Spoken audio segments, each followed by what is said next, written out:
This is Power Hour with Gabriella Power. Hello and welcome to Power Hour. We are just 26 days away until Election Day in the US. Can you believe it? 26 days. And up until this point, things were looking all right for Kamala Harris. She was almost getting away with fooling Americans, acting like she hasn't been in office for the past 4 years. And all the problems that Americans are facing have nothing to do with her. Those who are still listening to the left-wing media were buying it.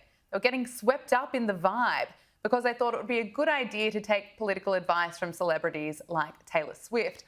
But that bubble has well and truly burst. We've now finally reached the point in the campaign where people are seeing what Kamala Harris is like without a script. And it makes total sense as to why her staff were hiding her for so long.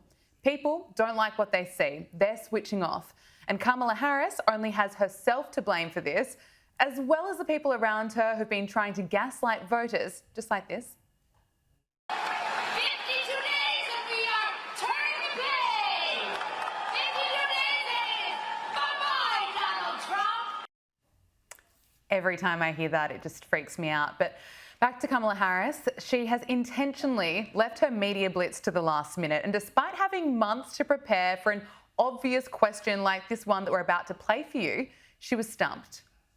If anything, would you have done something differently than President Biden during the past 4 years? There is not a thing that comes to mind. Okay, a politician being tripped up on a question, it happens every day.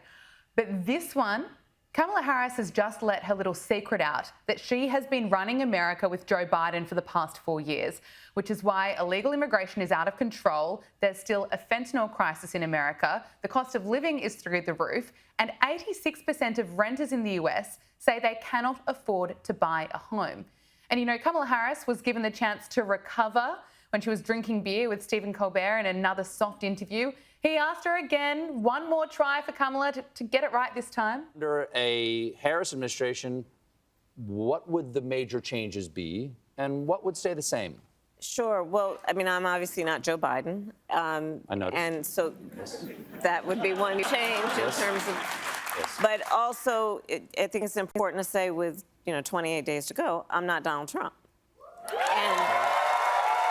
And so when we think about the significance of what this next generation of leadership looks like, were I to be elected president, it is about, frankly, I love the American people, and I believe in our country. Did you hear that? Not one change. It has to be confusing to the millions of people who've been listening to her and the people around her saying, we're turning the page. She just admitted the only difference you're essentially going to get is you're not getting an 81-year-old man whose top priority is his bedtime. Let's go to Miami. We're joined by Senior Editor-at-Large at Newsweek, Josh Hammer. Josh, great to speak with you. I need to get your thoughts on Kamala Harris's media blitz, but can we start with this? Because this is one of her go-to tricks this campaign, and I didn't think it was possible, but she has a new accent for us. Have empathy, man. Yes. For the suffering of other people. Have sense of purpose. Josh, I haven't heard any leader or any person display this many accents. Why does she do it?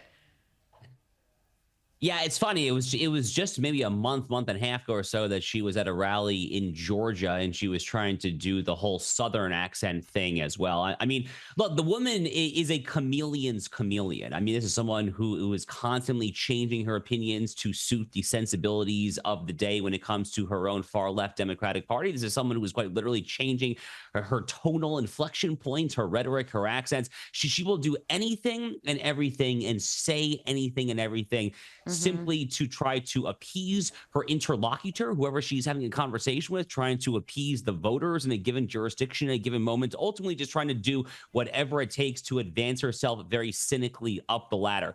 I mean, if we're just being blunt here, Kamala Harris does not have a whole lot going on between the 2 years. I mean, just within the past 12 hours here in the United States, there was this clip that went viral on American social media where I guess she didn't realize that she was on a hot microphone or something like that. And it turns out that she was asking questions to someone at the National Hurricane Center or National Weather Service about this terrible hurricane we have here in Florida.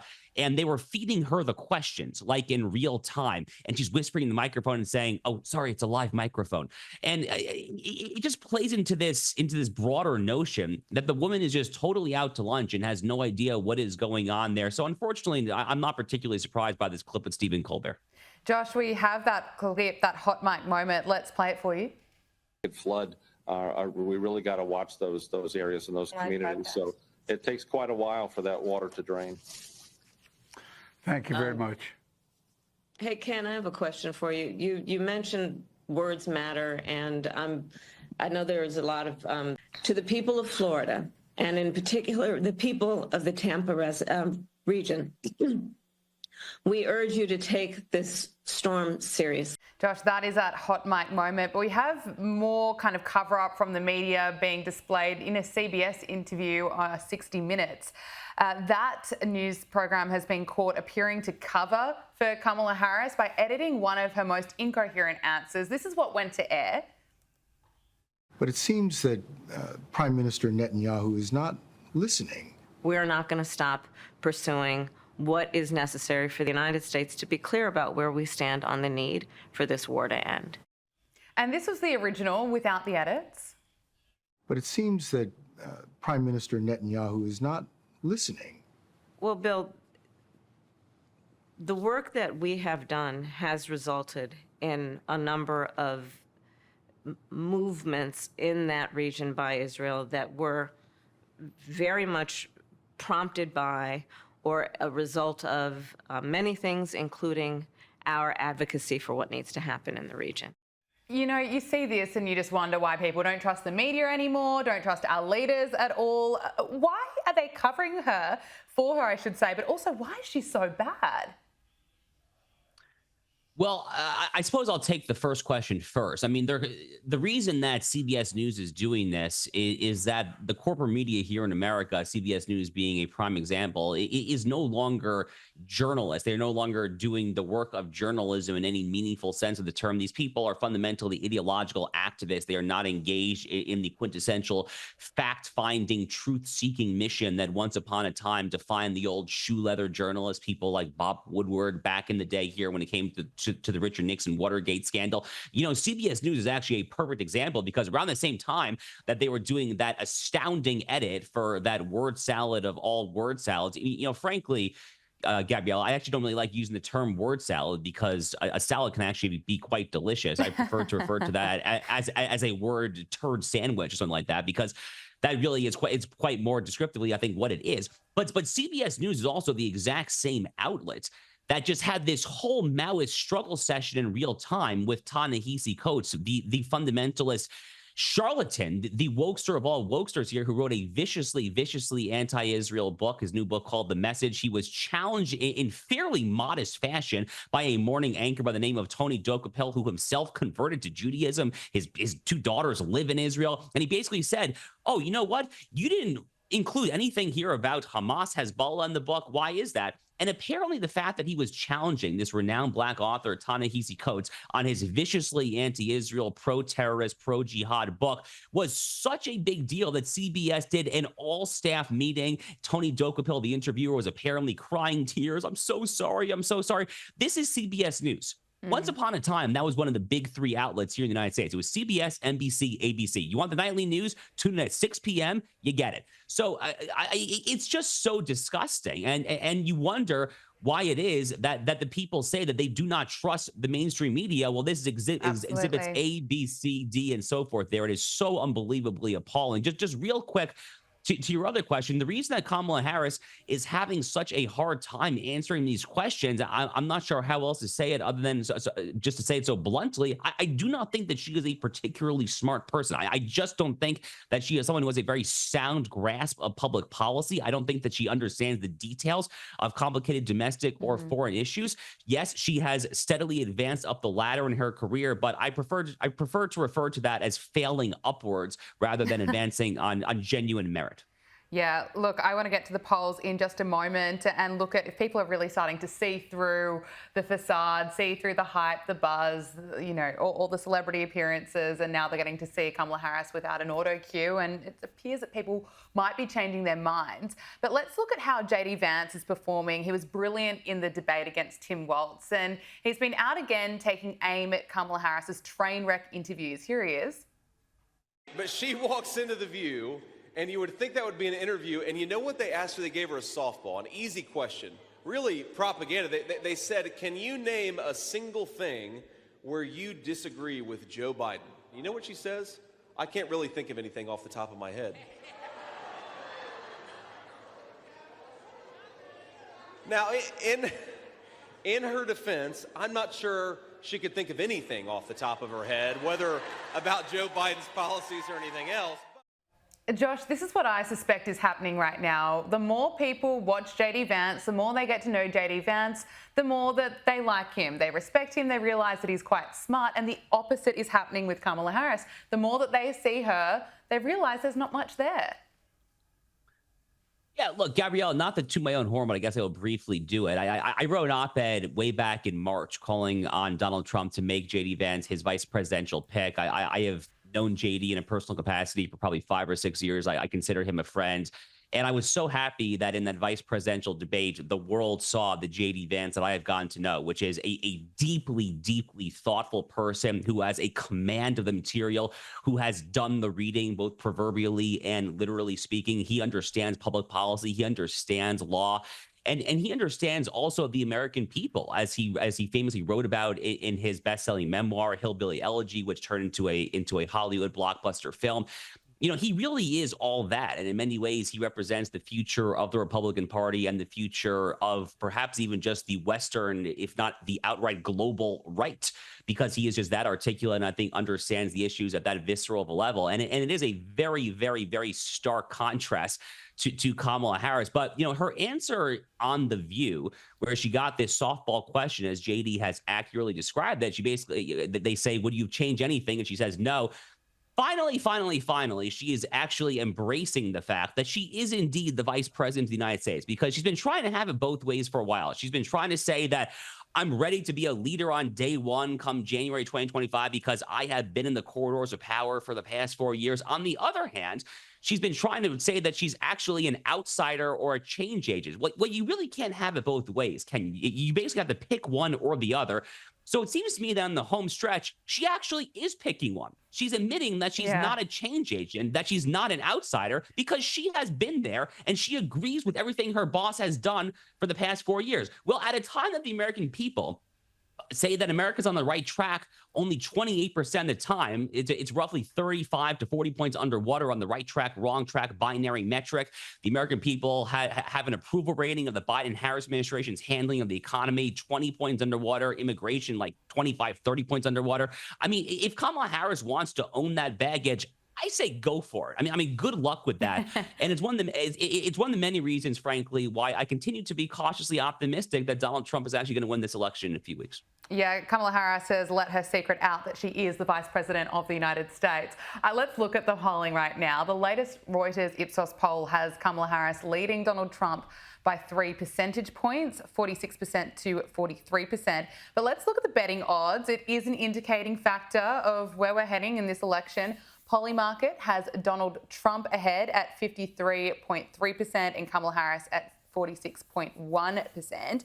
And, you know, of course, the most important state in this election is Pennsylvania. And in a new poll by Insider Advantage, it has Trump leading in that swing state, 49 to 47%. So, Josh, what's your assessment of where things are at this point in time? So the polling would show essentially a true toss-up. It's basically within the margin of error in all 7 of the key swing states. And those 7 swing states, to be clear, are the 4 Sunbelt swing states of Nevada, Arizona, Georgia, and North Carolina. And then you have the 3 Rust Belt swing states of Pennsylvania, Wisconsin, and Michigan. Donald Trump is all but assuredly going to win most, if not all, of those Sunbelt states. I think he's in very good shape in Arizona, Georgia. North Carolina is interesting because they just got whacked by this horrific hurricane, Hurricane Helene. Who knows how that will impact the Postal Service, mail-in balloting and that. But nonetheless, he probably will be in good shape in North Carolina. Nevada could go either way, but he doesn't actually need Nevada. Republicans have not won Nevada at a presidential level since George W. Bush running for re-election back in 2004. So it really does come down to the Rust Belt states. And as you said, battleground Pennsylvania is probably the #1 state.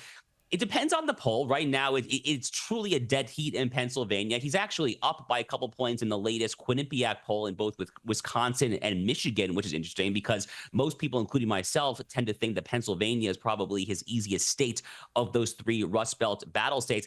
I think he's going to win Pennsylvania. I think that he's actually going to win basically all of these swing states for multiple reasons. One is that at a fundamental 35,000-foot altitude level, I personally have seen no evidence whatsoever that pollsters here in the United States have actually fixed their methodological structural flaws that led them to so epically botch both 2016 and 2020. And there's some crosstabs that show evidence for the fact that they have not corrected for this. For example, right now it shows that Donald Trump is barely leading, if at all, the senior citizen vote, the 65 and up demographic. That's just totally wrong. Donald Trump, for the past presidential elections, has won that by a sizable gap, usually 10 points or more. So that suggests that at least older liberals are disproportionately answering pollsters' phones, and that older conservatives still have kind of the shy effect where they won't talk to pollsters, stuff like that. And then on the other hand, just real quick, in an election like this that is this close, it's almost always the case that the late-breaking, late-deciding swing state voters, people who go into the ballot box and they pray for guidance, they can't make up their minds,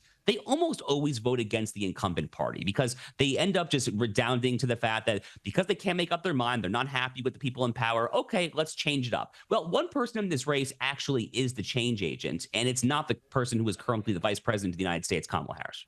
We have heard from Donald Trump. He's taken aim at Joe Biden. Take a listen. For the last week, I have to, when we talk about funny or sad, I think it's more sad than funny. Yeah. He has one ability I don't have. Yeah. He sleeps. He can sleep. This guy goes on a beach and he lays down on one of those, 6 ounce, they weigh 6 ounces and you can't lift it. Josh, he has a point. Yeah. So, it's interesting. The modern Democratic Party, which really came into its current manifestation with the election of Barack Obama in 2008, I like to refer to it as a coalition of aggrieved interests, a coalition of the oppressed, maybe you want to say it.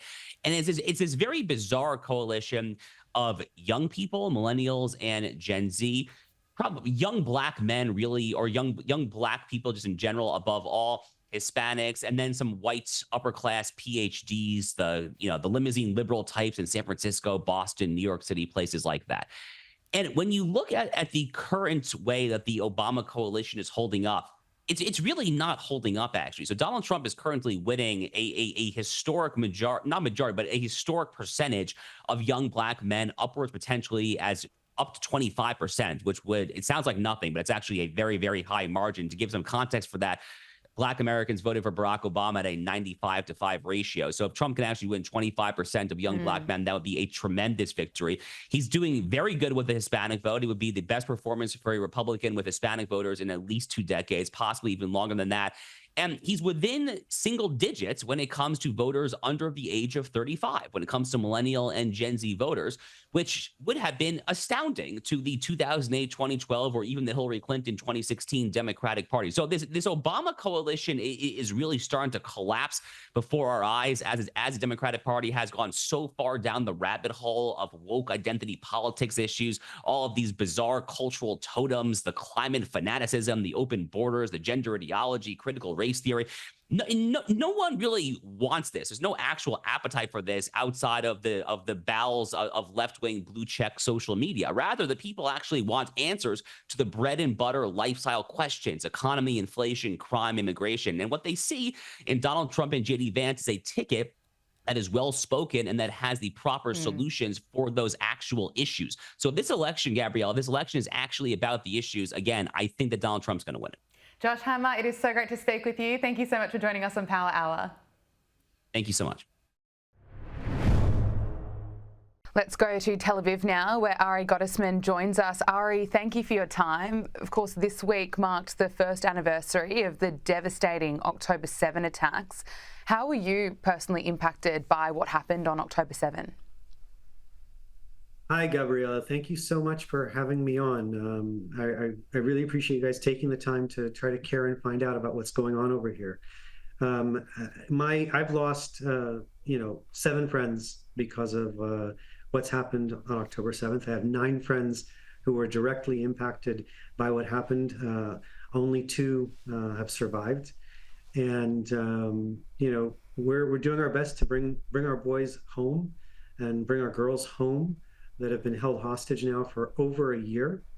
And we just want this to end. We want Hamas to pick up its bags, move on, leave Israel, leave Gaza, let the peaceful people who want to live in peace side by side with Israel, let them have a place, let them have a voice.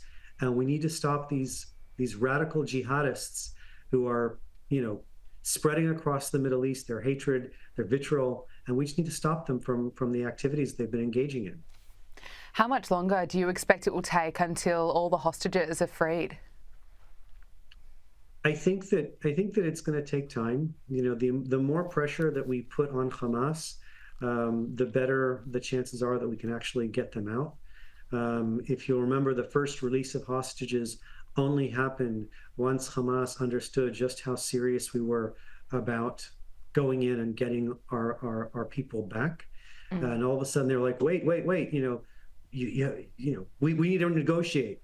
Well, right now they don't feel any pressure to negotiate. The current situation has given them the ability to operate, to get aid sent in for free, which they then turn around and steal, and then turn around and resell in the market in Gaza for exorbitantly high prices to poor Gazans that are having difficulty every day, and they're just stealing money from the international community. They're stealing money from the people in Gaza. They're just thieves. They're just crooks. They're just criminals like warlords or like gangsters, and they run around with guns and do whatever they want. And they back that all up with an Islamic ideology that is not, just Muslim, but it's Islamist. It's the most extreme form of brutality, and it's the most extreme form of oppression that you can think of, for anyone. Women aren't free there.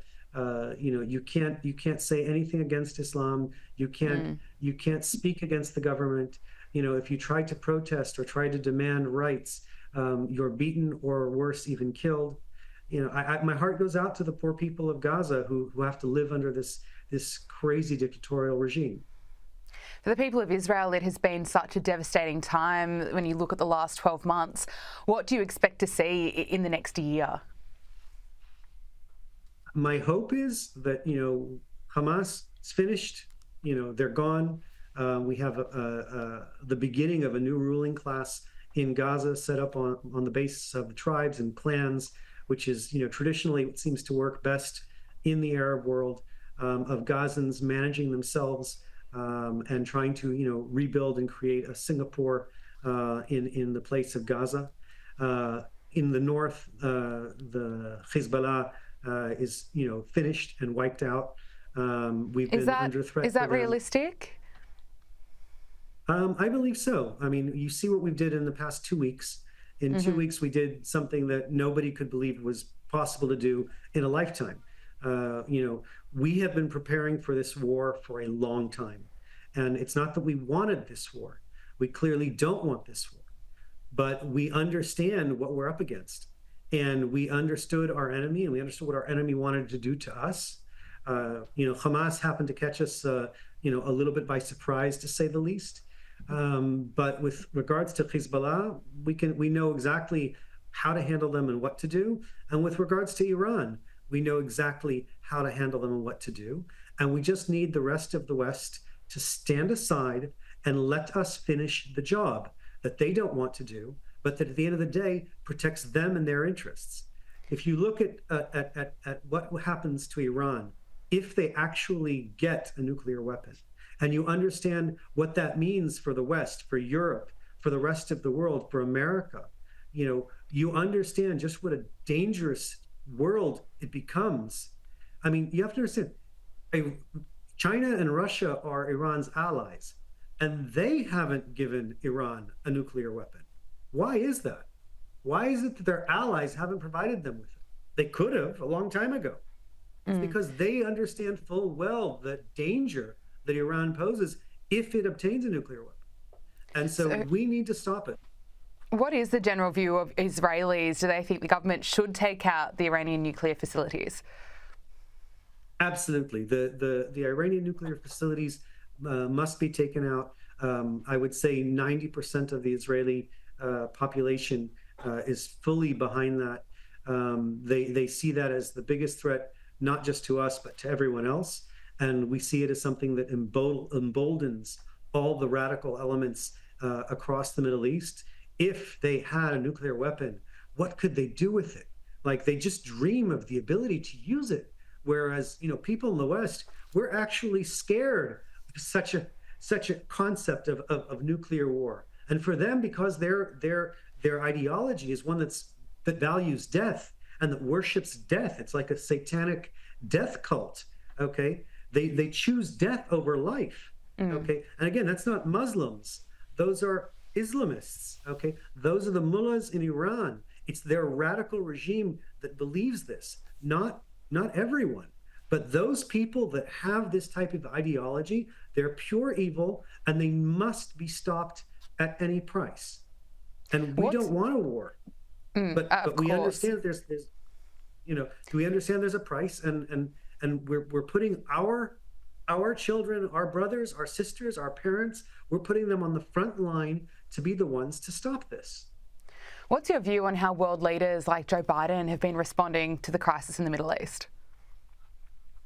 I think Joe Biden has sort of flip-flopped a lot, and it's really unfortunate. I wish that he would, stand firmly with Israel, across the board, and allow us to do the things that we said we needed to do. He said, don't go into Rafah. Well, we went into Rafah, and guess what we found there? We found tons of tunnels that were crossing the border that were being used as supply chains for how the Hamas were able to smuggle their weapons, smuggle their ammunition, and smuggle all their tools for war into Gaza. We found our hostages in Rafah, and we found exactly what was in Rafah that the rest of the world didn't want us to find. He didn't want us to go after Hezbollah. He's like, don't do that. And like, when we did it, and when the world saw how we did what we did, and the surgical precision with which we executed this maneuver of being able to target just the leaders of Hezbollah, and to do it in such a clearly embarrassing way that really shows just how much we have been following what's happening, and we're aware of what's happening, and we've been aware of the moves they've been making, and we've been holding back all this time for one reason. We don't want bloodshed. We don't want war. We just want peace. But if they're going to come for us, we're not going to let that happen. We said never again. We mean never again. And that's what we stand by. It's interesting, while I was over in Israel, it appeared that support for the Netanyahu government was pretty low, but recent reports suggest that he's gained popularity. Is that right? So absolutely. I mean, the past 2 weeks, everybody, was very worried that Bibi would fold, okay? And that he wouldn't carry through, that he wouldn't really stand up the way that he needs to stand up, and he wouldn't really take the hard decisions, the really difficult decisions that were necessary to defend us. Nobody wants to be a prime minister that decides to send soldiers across the border and to go into battle. There's a lot of responsibility with a move like that, and yet, sure enough, he took the right move, and he did it. And he pulled the trigger on 1, 2, 3, from the beepers to the walkie-talkies to taking out the leadership to executing Nasrallah, like boom, boom, boom, boom, boom. Okay, and we did it in the span of 2 weeks. I think everybody in the Middle East understands like what we can do if we need to do, and what we don't do because we don't want to do. And you know, we want Iran to go back to the Iranian people. We want Lebanon to go back to the Lebanese people. We want Gaza to go back to the Gazan people.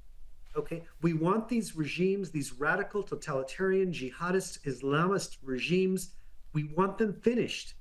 We want freedom, we want peace, we want to live with our neighbors in Saudi Arabia and everywhere else, peacefully like normal people. We have developed a powerhouse of technology, of medical, of food, of every different type of technology. We could spread this technology across the entire Middle East. We could create wealth for millions of people, okay, all across the Middle East. We could help everyone. Just give us the opportunity to open our borders. Give us the opportunity to have free movement with peaceful people who want to do business with us, and let us help the world. Let us be a light into the nations. Let us help everyone become a better place. All right, just finally, what's your message to people watching who can't imagine what it's like living in Israel at this time? I think that the enemies that have come around us and have circled around us have unintentionally created a sense of unity in Israel that is actually miraculous to witness and miraculous to feel. People here are united. People here are taking care of each other. People here are concerned about each other. And, you know, I would invite people from around the world to come to Israel and see what a population does when it's under threat and how it can really come together and bring people together and unite them to make them fight against a common cause as opposed to each other. And I pray that that type of unity is something that the rest of the world feels, and the rest of the world can be united around good things and around defeating evil where it raises its head and not allowing it to come up again. All right, Gottesman, thank you so much for your time. Really appreciate it. Gabriella, thank you so much for having me on, and you're really doing a great job. Oh, thank you so much, Ari. The US state of Florida has seen its largest evacuation in at least a decade as Hurricane Milton makes landfall. The storm surge was originally expected to be 15 feet, and this gives you an idea of what that actually looks like. Imagine 6 feet of storm surge. Now this completely floods out the first floors of homes and businesses, and the only way to escape that is to move to the higher floor of a building. Now, unfortunately, there are going to be places that get more than 6 feet of storm surge flooding. Imagine this, 9 feet and even beyond of flooding, of inundation. This is practically not survivable. Let's go to Tampa, Florida now, where we are joined by Tampa City Council member Bill Carlson. Bill, thank you so much for joining us. As we understand, Hurricane Milton has just made landfall. How are you and people in the area doing? People are hunkered down right now. We ended the time to evacuate half a day ago now. So people are either in their houses, they're in shelters, or they've evacuated. You know, millions of people evacuated the state, and they are hopefully on safe ground. It's a scary time for the people of Florida. Absolutely. Have you ever experienced anything like this before?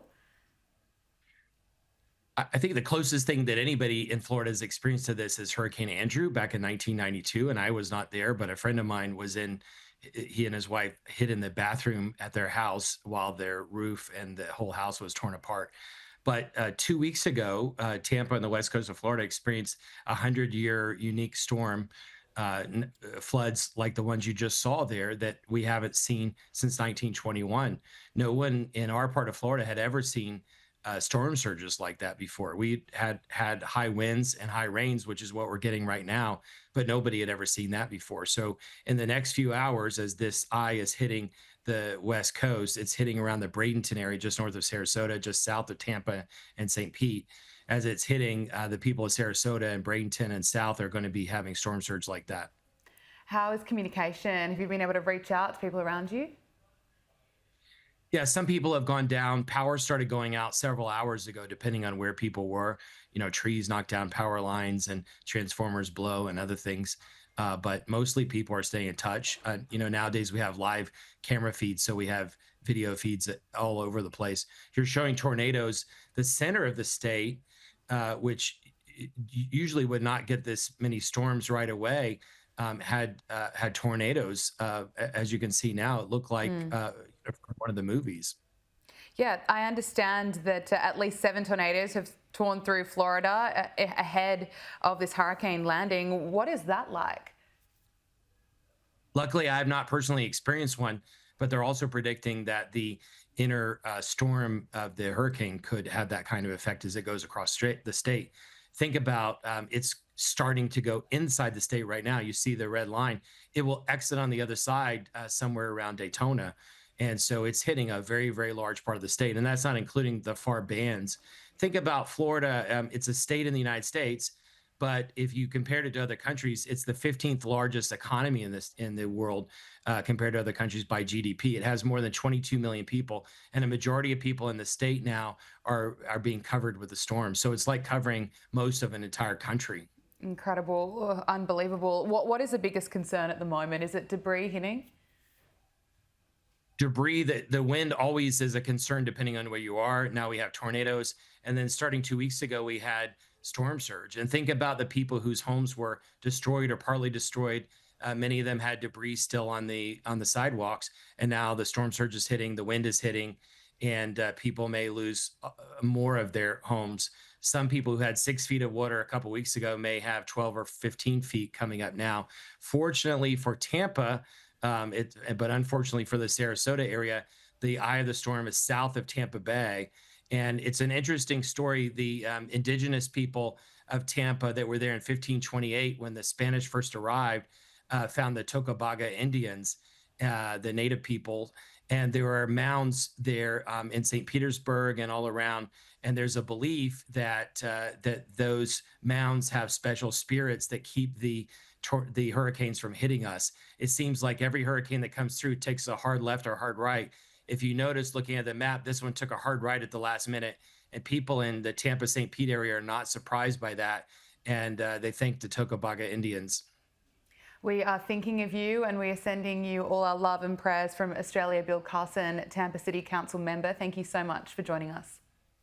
Thank you. Joining us now from Florida is independent journalist Brittany Hopper. Brittany, thank you for joining us. We understand that Hurricane Milton has just made landfall. How are you doing? Are you okay? Oh, it's just a little bit nuts and chaotic in this house right now. But it's okay. Thank God we're more in the south. The folks in north of us, they're getting hit pretty hard. The latest I just saw it went from a category 5 to a category 3. Yeah. So thank God. I will say this, our governor did a really good job of preparing and heed the warnings and to evacuate, as we've seen previously in other hurricanes in other states. They weren't given enough time to get out. And I think there was plenty of time for folks to get out and be safe. So thank God for that. Yeah, that is good to hear. Glad to hear that you're all okay. Let's look at the election campaign. Donald Trump has survived 2 assassination attempts at this point, and we've finally heard from First Lady Melania Trump admitting that she's worried about her husband's safety. Here she is. Are you worried about your husband's safety in the next 29 days? Of course I do. Yes, I do. I think, when they call him, he's a threat to democracy, let's ask ourselves, who is really a threat to democracy? They are ongoing with the lawfare against the former president, as well as, trying to get him off the voting ballots and trying to, silence him. So, yes, of course, I was always afraid what can happen, and that they continuing with that kind of language is just, it's a toxic. Brittany, I think it's just so important to hear from Melania Trump. I can't imagine the fear that she is experiencing after something like that happens to your partner, not once, but twice. What's your take? So last week I did Laura Trump's podcast. Obviously, Laura is Trump's daughter-in-law. And we discussed this. And I said, someone should be eating the food before Trump is actually eating his food, because that's how bad it has gotten. I mean, it's very frightening that there's this possibility of silencing him, because I do believe what Melania said is that he's a threat to democracy.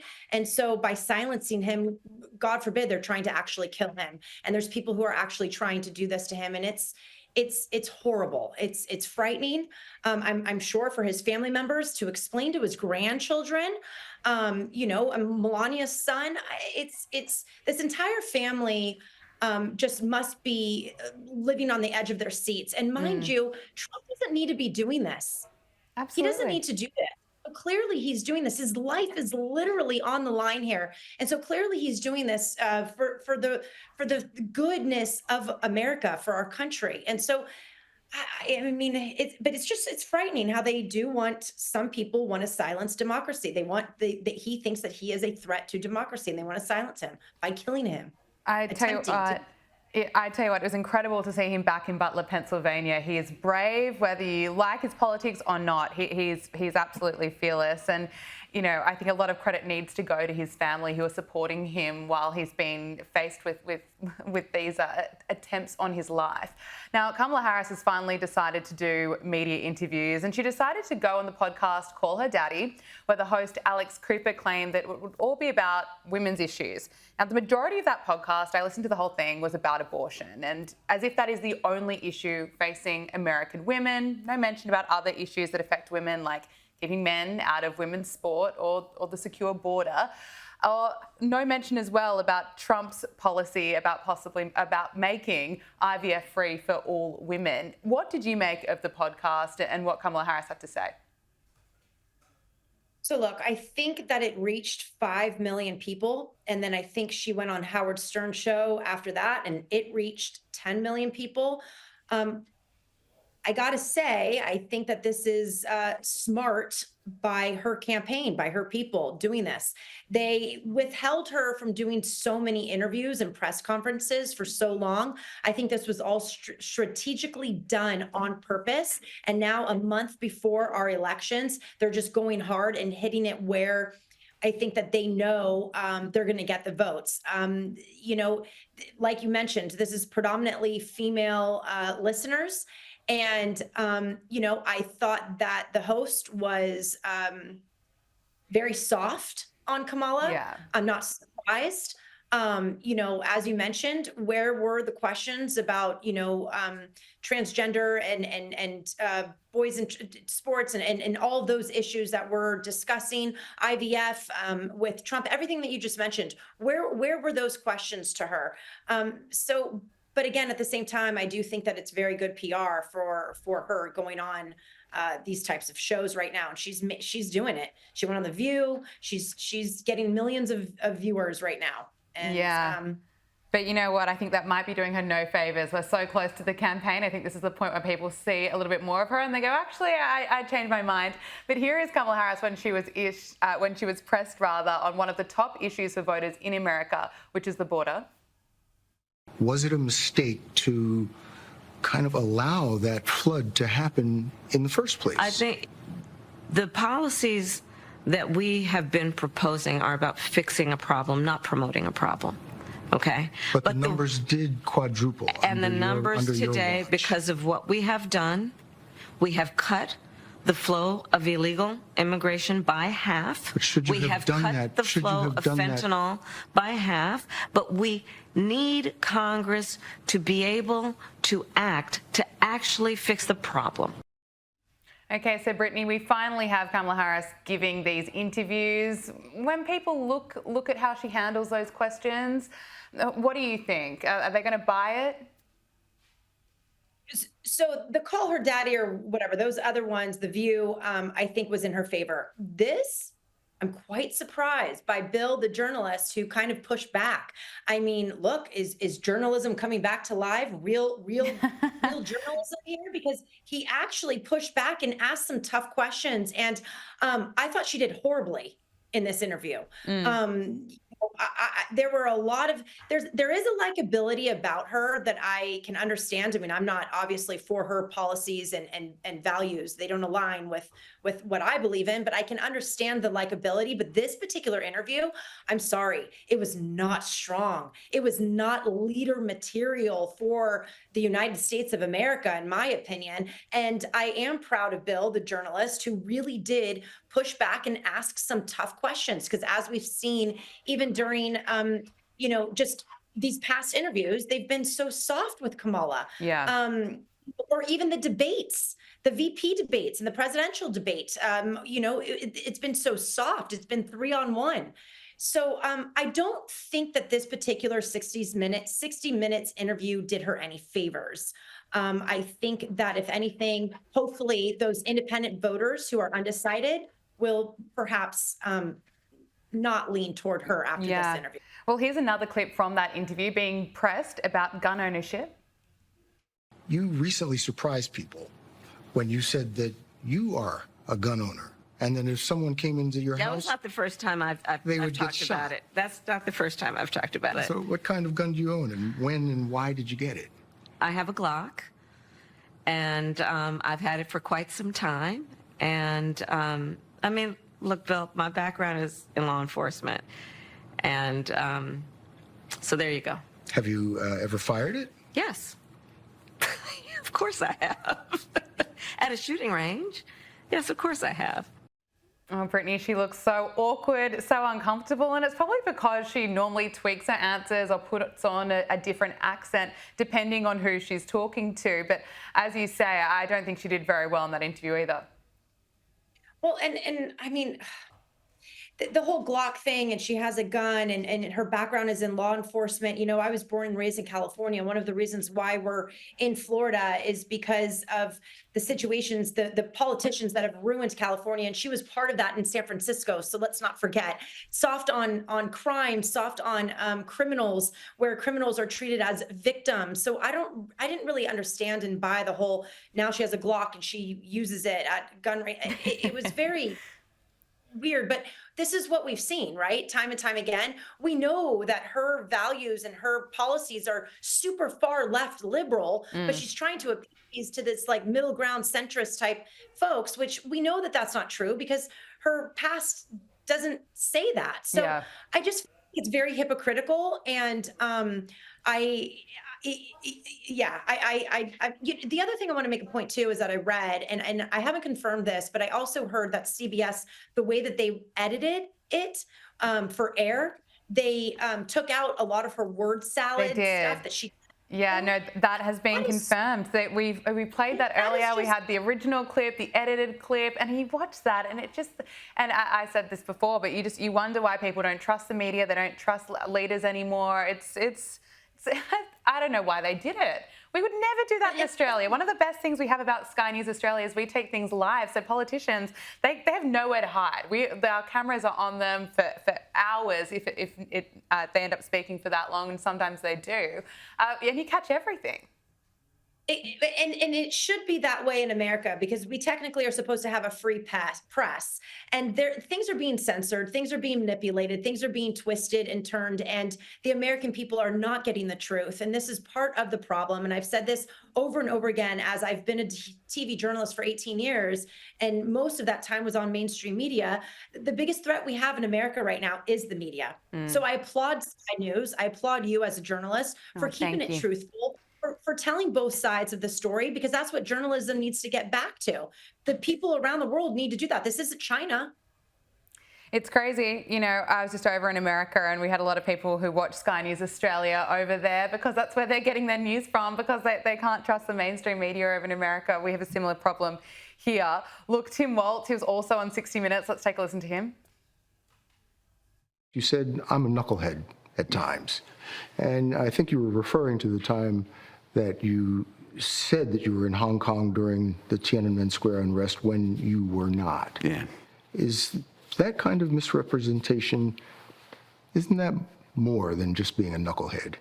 I think folks know who I am, and I think they know the difference between someone expressing emotion, telling a story, getting a date wrong rather than a pathological liar like Donald Trump.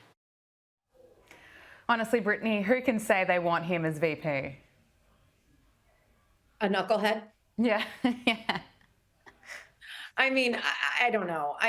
Listen, you know, when I was watching the VP debate, there was a part of me that started feeling badly for him, and I don't know why. This isn't it. This just isn't it. I mean, I don't know.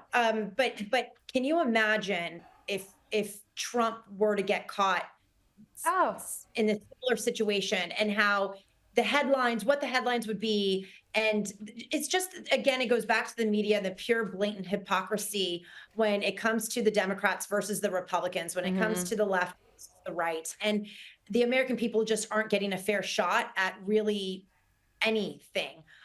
So, you know, this debate was listen, J.D. Vance had it. I mean, he had it in the camp the entire night. He was phenomenal. He is presidential, in my opinion. Absolutely. Walt I'm shocked that she chose him, but she did, and this is the ticket. And I will be very surprised if they win. But we shall see. Very soon. We are less than a month away. Oh my gosh, I can't believe it. Brittany Hopper, thank you so much for joining us, and stay safe out there. Thank you. Thank you. Prince Harry is preparing to release his new Polo series for Netflix, but executives at the streaming giant are reportedly unhappy with the finished product. Riley Sullivan is a reporter here at skynews.com.au, and he's always across the latest headlines from the royal family. Riley, great to see you. Great to be back. Now, Prince Harry, he's gearing up for the release of his brand new Netflix show in December. But what are the executives at Netflix reportedly saying? Right, well, this is the long-awaited Harry's new project on Polo, this docu-series. It's supposed to be a little bit like Drive to Survive, of course, the F1 show, but in the world of polo. And when I sort of heard about it, I was like, how's this going to work? Is it following Harry around? Is he going to be dropping in and out? And apparently executives had the same thought because, you know, this is all under the $100 million contract that Netflix has with Meghan and Harry. So, of course, they're looking for ways to get some value for that money, and they're looking at their talent and they're thinking, is he in it? Like, where is he? And they've watched rough cuts of the episodes. Apparently, they're very disappointed. He's not in it very much. Instead, he's kind of slotted in his best friend, Nacho Figueres, who is an Argentine polo player, model. Like, he's a very well-known figure in the polo world. Maybe people would prefer to watch him anyway. Well, maybe they will, but I think for Netflix, they were looking a little bit more Prince Harry and less Nacho. Absolutely. Well, look, that's, you know, it's a lot of money. It's a big deal to be disappointing the bosses.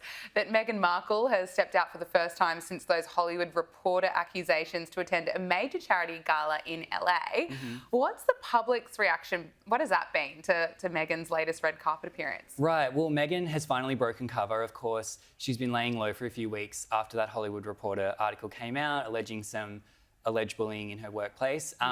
She stepped out. She looked amazing. I don't know if you saw the photos. She did. I mean, the red. Yeah, she looked great in red. It was a Carolina Herrera dress. She first wore that same dress, I think it was 3 years ago, and she wore it again. She altered it slightly, made it a little bit more casual. Some people thought it was maybe a little bit too casual for such a kind of formal event. Okay. But the reaction was mixed. Apparently, Meghan allegedly nearly ran into one of her former friends, Lizzie Cundy, who's like a British socialite and wag, used to be a good friend of Meghan. They are no longer on speaking terms. Meghan allegedly ghosted her, and apparently they nearly had a run-in on the red carpet. So, can you imagine? Crisis averted, but definitely a big splash for Meghan, back in the headlines, back on the red carpet. And looking fabulous. A royal insider has claimed that Prince William is already making plans for the future monarchy and maybe looking to revamp the list of working royals. What do we know about Will's plans for his uncle, Prince Edward, and the Duchess of Edinburgh? Right. Well, this was a really interesting report that we heard this week. Allegedly, privately behind the scenes, of course, William is looking at the future, potentially when he becomes king. Hopefully that's not for a long while yet. But, you know, of course, they've got to make plans. They've got to be ready for whatever happens, naturally. And allegedly, Prince Edward and his wife, the Duchess of Edinburgh, Sophie, are front and centre in those plans. This was not surprising to me. We've known for a very long time that Edward and William are quite close. Even though Edward is the king's brother and William's uncle, they're almost closer in age. William is almost closer in age to Edward than Edward is to the king. So I think Edward and Sophie are really a bridge for the monarchy between the older generation with Charles and Camilla and the younger generation of William and Kate. And in the same sort of capacity, I think that Sophie is very much a support for Kate. They come from very similar backgrounds, both from really down-to-earth middle-class families. So I think that they've often, teamed up as couples in the royal family. And I think that William's looking at Sophie and Edward, they're only in their late 50s, and he's thinking these are going to be really important royals for the next 10, 20 years. That's interesting. Finally, Princess Catherine has resumed her royal duties and shared new photos from a meeting with a young cancer patient named Liz Hatton. What has Liz shared about her recent visit to Windsor Castle? Yeah, this was a really special moment, I think, for Liz. She is a young cancer patient in London. Unfortunately, she has a terminal, quite aggressive form of cancer, and she was she's also a photographer, and she made this bucket list of things that she'd like to photograph and events she'd like to go to while she can, and one of those things was she'd like to go to Windsor Castle and photograph the royals and see it all. And apparently Prince William and Princess Catherine heard about this through the grapevine, through one of their charities, and they were able to make it a reality for her. And apparently she told the Times newspaper the other day, she said when she got there, she was just planning to, take some photos. She didn't necessarily think that she'd be able to spend time with William and Kate. And then out they came, and there they were, and they had a really lovely afternoon together and spent quite a lot of time together. And I think it was just, a really special experience for Liz, I'm sure, but also for Kate, Of course. Yeah, that's incredibly special. And I absolutely love hearing stories like that. Yeah, wonderful. Riley Sullivan, thank you so much. Thank you. That is Power Hour. Thank you for your company. We'll see you next week. Make sure you subscribe to Sky News Australia on YouTube.